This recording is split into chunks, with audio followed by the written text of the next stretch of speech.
अच्छा, इथं इथं हम्म. माझा पुढा आहे ते काय आले चालल्या.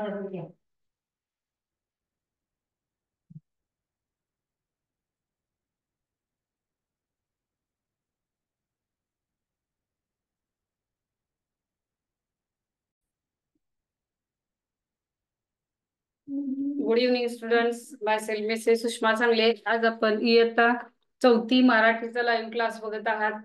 ध्येय अकॅडमी आय एम विनर या स्पर्धा परीक्षेला बसलेला आहात. आजचा घटक आहे इयत्ता चौथी साठी मराठी विषय आहे तो म्हणजे विराम चिन्हे. विराम चिन्हे आपल्याला इयत्ता पहिली दुसरी तिसरी पासून त्याला काय झालेलं आहे आपल्याला आपण शिकलेलोच आहोत. त्याच्यामध्ये आज सुद्धा आपण काय करायचं आहे, विराम चिन्ह मध्ये बरीच मुलं काय होतात, कन्फ्यूज होतात.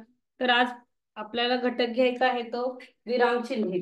आता विराम चिन्हे म्हणजे काय, तर आपल्याला मराठी भाषा बोलताना योग्य ठिकाणी आपण थांबवायला लागते किंवा एका ठिकाणी प्रश्न विचारायला लागतात. काही गोष्टी पुन्हा पुन्हा त्याच बोलाव्या लागतात. अशा वेळेला काय असतं, ज्यावेळी आपण विरामचिन्हांचा वापर न करता एखादी गोष्ट सांगितली किंवा बोलली तर त्याला काय होतं, आपल्याला व्यवस्थित त्याचा अर्थ कळत नाही किंवा त्या भाषेला काय होत नाही, अर्थ लागत नाही. एखादा प्रश्न विचारला तर प्रश्न चिन्ह देणं गरजेचं असतं.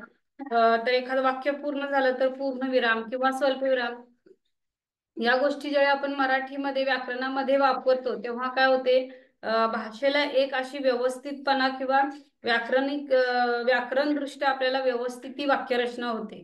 म्हणूनच आपण विरामचिन्ह हा घटक काय करायचा आहे, व्यवस्थित वापरायचा आहे. त्याच्यामध्ये कशा प्रकारे प्रश्न विचारले जातात, कोणतं विरामचिन्ह कुठं वापरायचंय हे आता मी आज तुम्हाला शिकवणार आहे.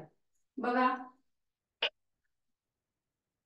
त्याच्यामध्ये विरामचिन्हामध्ये आपल्याला पहिला येतो तो पूर्ण विराम येतो. एक नंबर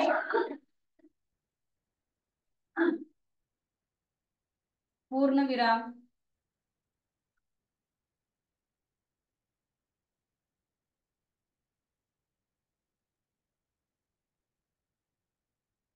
पूर्ण विराम तुम्हाला माहितच आहे, एक मोठा डॉट आपण काय करतो पूर्ण विरामसाठी देतो. त्याच्यामध्ये पूर्ण विराम म्हणजे हे कशासाठी वापरतो, तर वाक्य पूर्ण झाले हे दाखवण्यासाठी आपण पूर्ण विराम वापरतो. वाक्य पूर्ण झाले हे दाखवण्यासाठी, वाक्य पूर्ण झाले हे दाखवण्यासाठी आपण काय करतो, पूर्ण विरामचा वापर करतो. उदाहरणार्थ बघा, सीमा शाळेत जाते हे वाक्य पूर्ण झालेलं आहे. आपण काय करतो, तिथं पूर्ण विराम देणे गरजेचे असते. मी रोज अभ्यास करतो, मी रोज क्लासला जातो, मी रोज शाळेत जातो ही वाक्य असतात. ती काय असतात, तर वाक्य पूर्ण असतात. म्हणून त्याला काय करतो आपण, पूर्ण विरामचा वाक्याच्या शेवटी वापर केला जातो. बघा, आमच्या घरी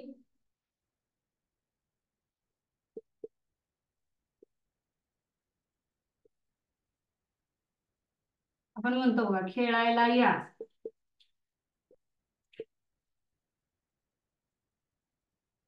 पूर्णविराम, वाक्य पूर्ण झालं म्हणजे पूर्णविराम हे काय दर्शवतं, की वाक्य पूर्ण झालेलं आहे हे दर्शवतं. त्याला आपण काय म्हणतो, पूर्णविराममुळे वाक्य पूर्ण झालं हे समजतं. बरीच मुले याच्यामध्ये काय करतात, गोंधळ करतात. पूर्णविराम हा जर नसेल तर ते वाक्य काय होतं, अपूर्ण दिसतं. मग वाक्य या विराम चिन्हामध्ये काय होतं, असेच प्रश्न देतात. वाक्याच्या शेवटी पूर्ण विराम दिलाय का हे बघायचं आणि मग आपण ते वाक्य पूर्ण झालं हे समजायचं समजायचं असतं. नेक्स्ट, त्याच्यामध्ये पुढचं आहे ते स्वल्पविराम आहे. त्याच्यानंतर पूर्णविरामचा वापर कधी केला जातो बघा, जेव्हा आपल्याला एकाच जाती दोन वाक्य एकाच जातीची लागोपाठ आल्यास शेवटचा शब्द वगळता त्याच्या पुढे सुद्धा आपण काय देतो, काही स्वल्पविराम देतो. म्हणजे पुढचा जो आहे तो आहे स्वल्पविराम.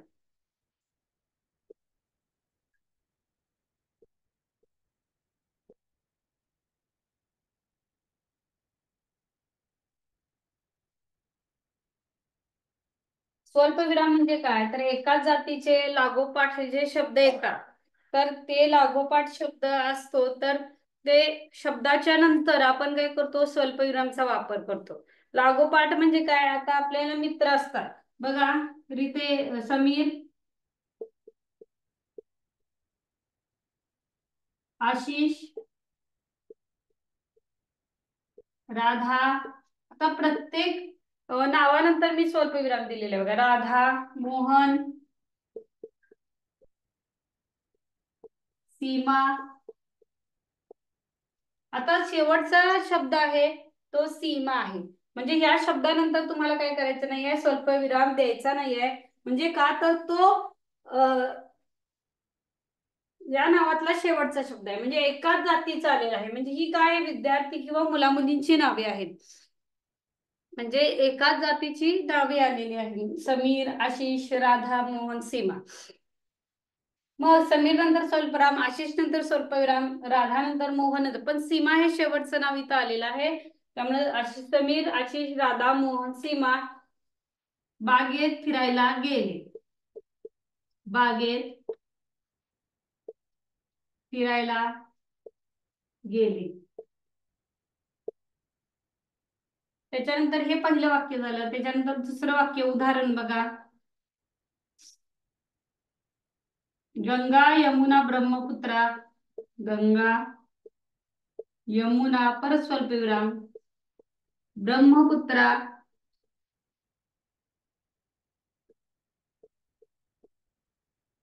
या नद्या आहेत.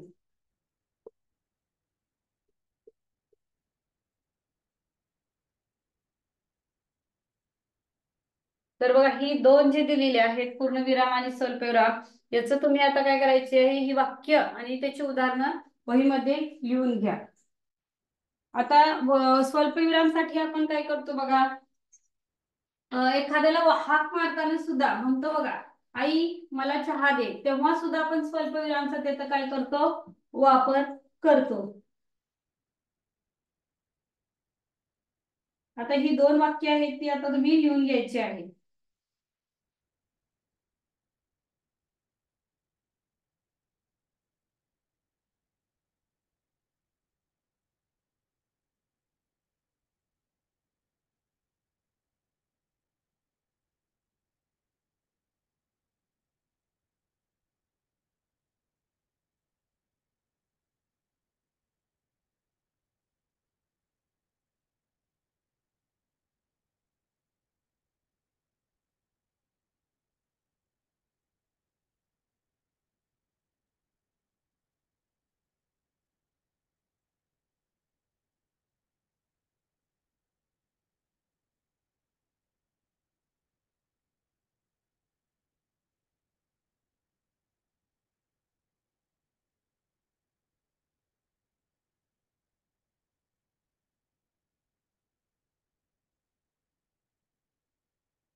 बघा, समीर, आशिष, राधा, मोहन, सीमा बागेत फिरायला गेले. दुसरं वाक्य आहे, गंगा, यमुना, ब्रह्मपुत्रा या नद्या आहेत.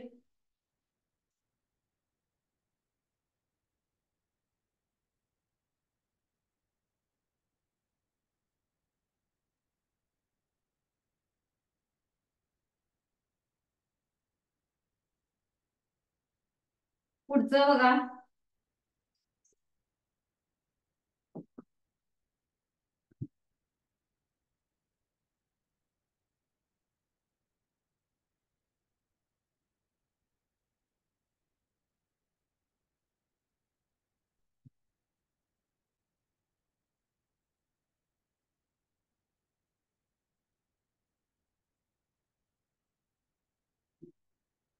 तर प्रश्नचिन्ह,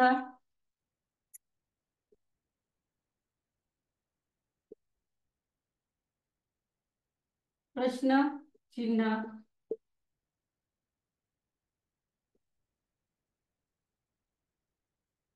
प्रश्नचिन्ह. प्रश्नचिन्हाचा आपण वापर कधी करतो, तर प्रश्नचिन्ह म्हणजे प्रश्नार्थक वाक्याच्या शेवटी आपण प्रश्नचिन्हांचा वापर करतो। प्रश्नार्थक वाक्याच्या शेवटी बघा, प्रश्नार्थक वाक्याच्या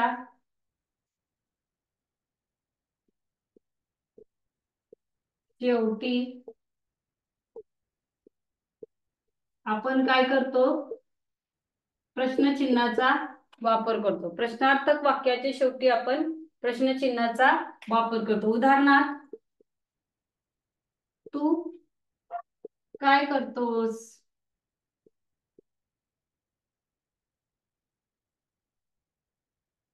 रमा जेवली का?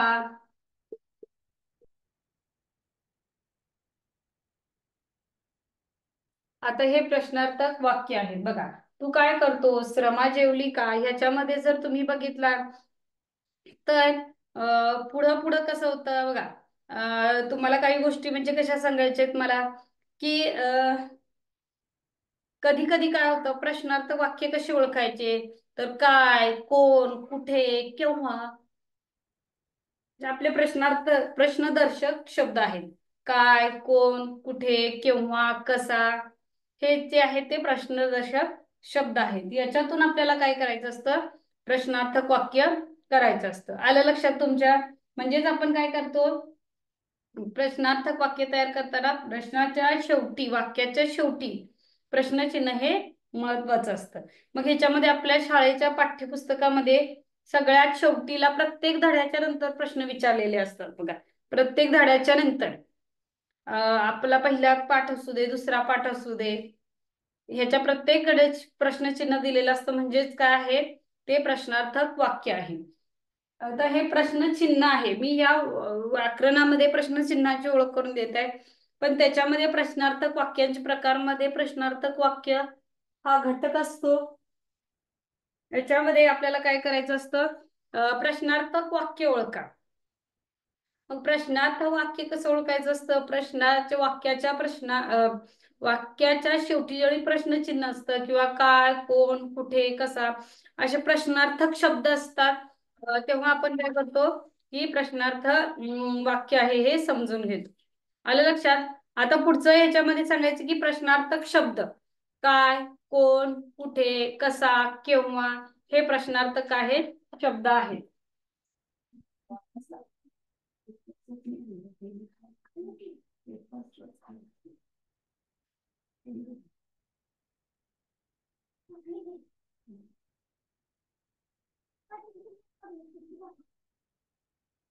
पुढे बघा, ह्याचे उदाहरण, उद्गारवाचक वाक्य इथं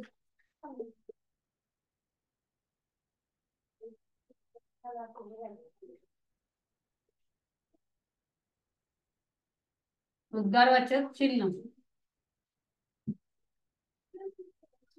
उद्गारवाचक चिन्हामध्ये आपल्याला काय करायचं असतं, तर एखादं वाक्य उद्गारवाचक चिन्हामध्ये सहजपणा आपल्या ज्या भावना व्यक्त होतात, सहजपणे बघा,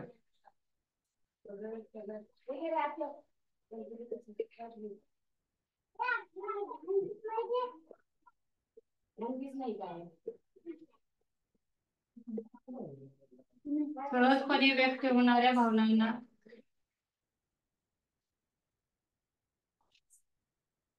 भावनांच्या शेवटी आपण काय करायचं असतं, उद्गारवाचक चिन्ह द्यायचं असतं। त्याच्यामध्ये अरे वा, तू कमालच केली, जेव्हा आपला शाळेमध्ये पहिला नंबर येतो तेव्हा आपण काय म्हणतो, अरे वा।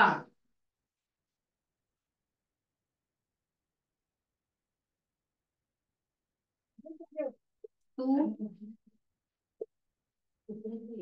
कमालच केलीस, अरे वा, तू कमालच केलीस। अब केवढा मोठा साप हा, म्हणजे अचानक जर आपल्या तोंडातून एखादे नकळत शब्द बाहेर पडत असतील तेव्हा आपण काय करतो, उद्गारवाचक चिन्हाचा वापर करतो। आपल्या समोर एखादा अचानक साप आला तर अरे रे केवढा मोठा साप, मग किंवा एखादं आपल्याला एखादा ऍक्सिडेंट बघितला तेव्हा सुद्धा म्हणतो अरे बाप रे, म्हणतो, म्हणजे नकळत आपल्या तोंडातून काय होतात, ते शब्द बाहेर पडत असतात। त्याच्यानंतर एखादी आनंदाची बातमी झाली तर अरे वा किती छान असं सुद्धा म्हणतो. म्हणजे ह्याच्यानुसार आपल्याला काय होतं, जे न कळत आपल्या तोंडातून अचानकपणे आपल्या भावना व्यक्त होतात, त्या भावनांच्या वेळेला आपल्याला काय करायला लागतं, उद्गारवाचक चिन्हांचा वापर करावा लागतो. उदाहरणार्थ बघा, त्याच्यामध्ये उदाहरण काय, अरे वा, अरे च्छा, बाप रे, अबब, वा, असे जे शब्द असतात ते आपण उद्गारवाचक वाक्यासाठी काय करतो, याचा वापर करतो.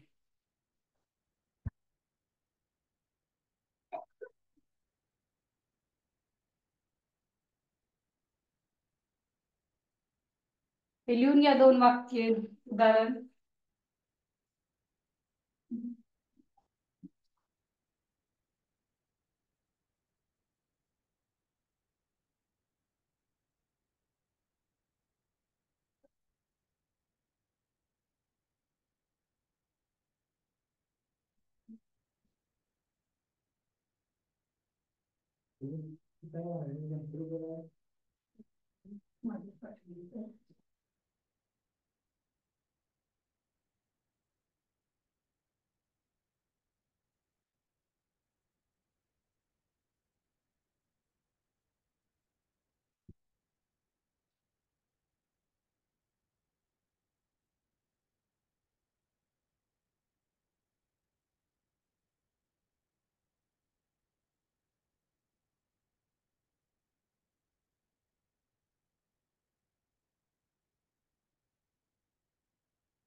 बघा प्रश्नचिन्ह आपल्या, आता तुम्ही याच्यावर काय करायचंय, आपल्या पाठामध्ये जेवढे प्रश्न आहेत ते प्रश्न तुम्ही लिहून काढायचे आहेत. आणि आपल्याला इयत्ता चौथीच्या पुस्तकामध्ये जेवढे आपल्याला हे दिलेले आहेत काय, तर उद्गारवाचक चिन्ह पाठामधले ते उद्गारवाचक चिन्ह पूर्ण पुस्तक वाचून किंवा चाळून काढायचे, आणि जेवढे उद्गारवाचक शब्द असतील तेवढे उद्गारवाचक शब्द काय करायचे आहेत, लिहायचे आहेत. वहीत आपल्या, मी मराठीला वही घालायला सांगितली आहे, त्या वहीमध्ये लिहायचे आहेत.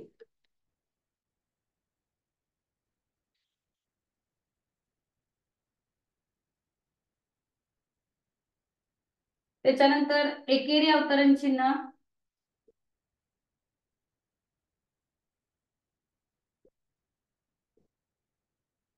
एकेरी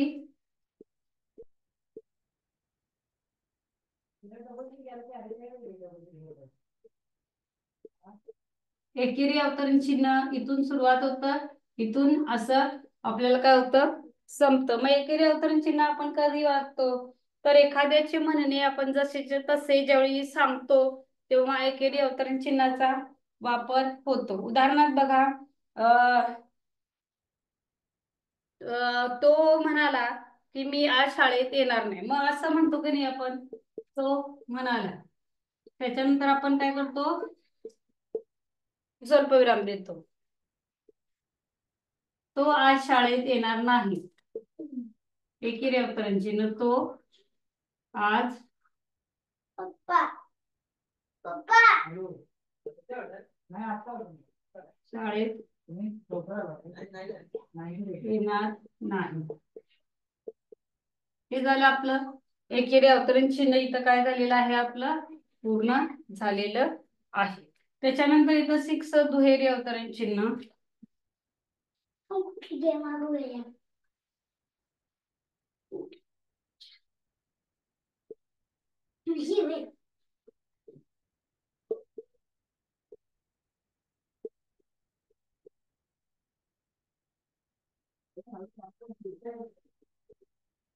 दुहेरी अवतरण चिन्ह,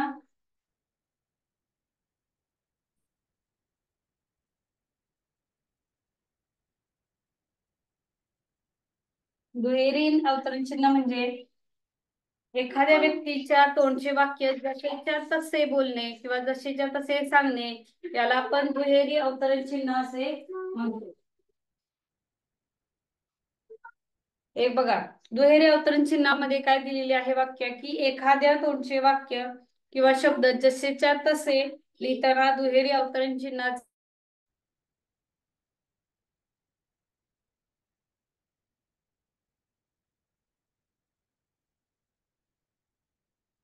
तर बघा दुहेरी अवतरण चिन्ह बघा, एखाद्या तोंडचे शब्द आपण जसेच्या तसे लिहिताना दुहेरी अवतरण चिन्हाचा वापर करतात. आता हे उदाहरणात बघा, आई म्हणाली,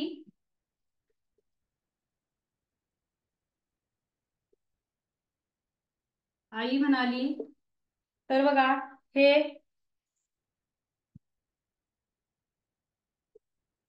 हे मोरे मुख्याध्यापक आपल्याला दिलेले आहे बघ. मोरे मुख्याध्यापक कोण मुख्याध्यापक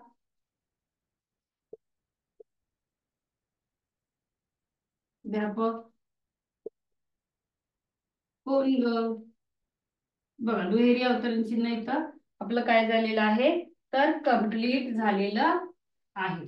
आलं लक्षात? तर अशा प्रकारे आपल्याला काय करायचं आहे, हे अवतरण चिन्हांचा ह्या वापर करायचा आहे.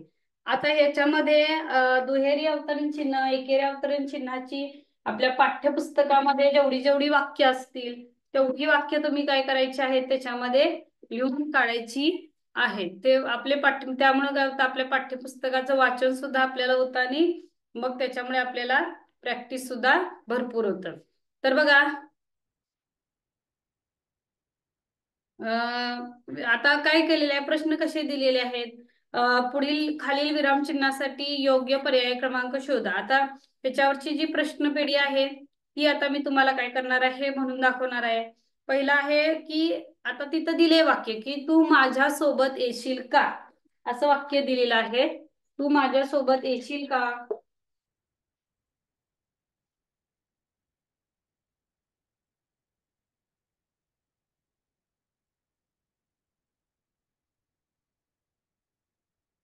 तू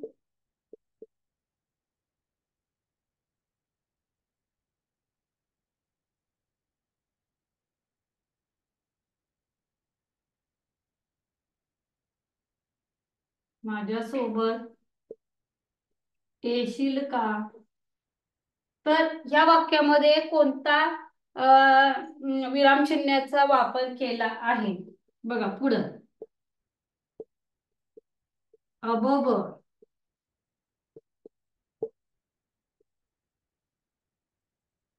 केवढा मोठा साप, केवढा मोठा साप हा. त्याच्यानंतर बघा,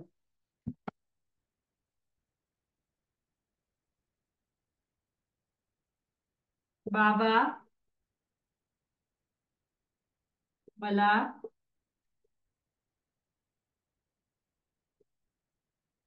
वही आणा. बाबा मला वही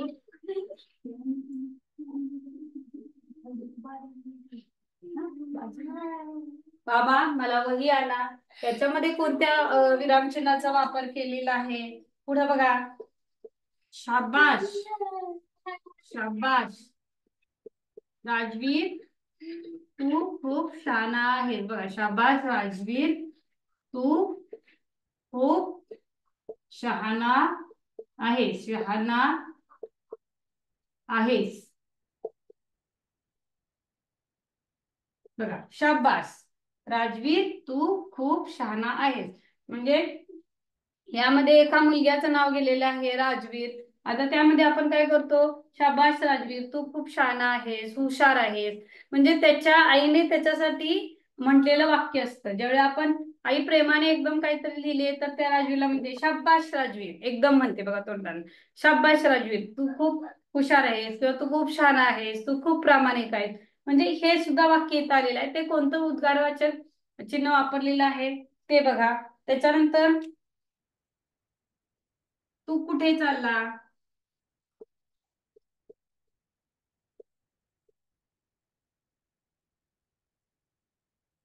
तू कुठे चालला, हे प्रश्नचिन्ह आहे. ह्याच्यामध्ये कोणते प्रश्नचिन्ह वापरलेलं आहे, तर थोडक्यात तिथं कोणती विरामचिन्ह वापरलेली आहेत तुम्ही सांगायचं आहे.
बघा, तू माझ्यासोबत येशील का? इथं प्रश्नचिन्ह आहे, म्हणजे हे प्रश्नचिन्हाचं प्रश्नार्थक वाक्य आहे. म्हणजे या वाक्यामध्ये कोणतं विरामचिन्ह आलं आहे? प्रश्नचिन्ह. अबब, केवढा मोठा साप हा. आता हे वाक्य जर बघितलं तर हे उद्गारवाचक वाक्य आहे आणि अबब ह्याच्यामध्ये उद्गार चिन्ह आलेलं आहे. बाबा मला वही आणा. बाबांना इथं काय झालेलं? वही आणायला सांगितलेलं आहे, म्हणजे इथं दुहेरी अवतरण चिन्ह दिलेलं आहे. शाबास राजवीर, तू खूप शहाणा आहेस. ह्याच्यामध्ये काय केलेलं आहे? उद्गारवाचक काय केलेलं आहे? तर वाक्य बोललेलं, तू कुठे चाललास? चालला. ह्याच्यामध्ये काय केलेलं आहे? प्रश्नचिन्ह आलेलं आहे. बघा, आता आपल्याला जी सराव प्रश्न पेढी दिलेली आहे ती तुम्ही सोडवायची आहे. की आता बाबा मला वही आणा हे झालेलं आहे वाक्य. रमाची परीक्षा कधी आहे? मग प्रश्नचिन्ह विचारलेलं आहे. मग याच्यामध्ये वा सुरेखा छानच गात होती. आता हे नमुने मी तुम्हाला जे दिलेले आहेत, शिकवलेले आहेत, त्या आधारे तुम्ही काय करायचं आहे ह्याच्यामध्ये, की दिलेले प्रश्न तुम्ही स्वतः सोडवायचे. सराव प्रश्नपेढी जी दिलेली आहे ती तुम्ही स्वतः सोडवायची आहे. आणि आजचा अभ्यास म्हणजे आपल्या इयत्ता 4थीसाठी जी विरामचिन्ह दिलेली आहेत, पूर्ण विरामचे एक 20 वाक्य आपल्या पाठ्यपुस्तकातली इयत्ता 4थीच्या पाठ्यपुस्तकातली लिहायची आहेत. प्रश्नचिन्हाची एक 20 वाक्य लिहायची आहेत. उद्गारवाचक चिन्हाची एक 20 वाक्य लिहायची आहेत. त्याच्यानंतर उद्गारवाचक झाल्यानंतर आपलं दुहेरी अवतरण चिन्ह आणि एकेरी अवतरण चिन्ह याची सुद्धा काय करायची आहे तुम्हाला? वाक्य आपल्या पाठ्यपुस्तकातली शोधून लिहायची आहेत. आता ही जी वाक्य दिलेली होती त्याच्यासमोर तुम्हाला काय काढायचं होतं? कोणत्या वाक्यप्रचारातलं तुमचं काय आहे वाक्य आहे हे लिहून काढायचं होतं. लक्षात. तर आज आपण कोणता घटक घेतलेला आहे? तर विराम चिन्ह इयत्ता 4थीचा मराठीचा घटक घेतलेला आहे. अगदी सोपा आहे. थोडक्यात आपण हा पूर्ण केलेला आहे. त्याच्यावर तुम्ही एक्स्ट्रा अभ्यास करू शकता. Okay, thank you so much.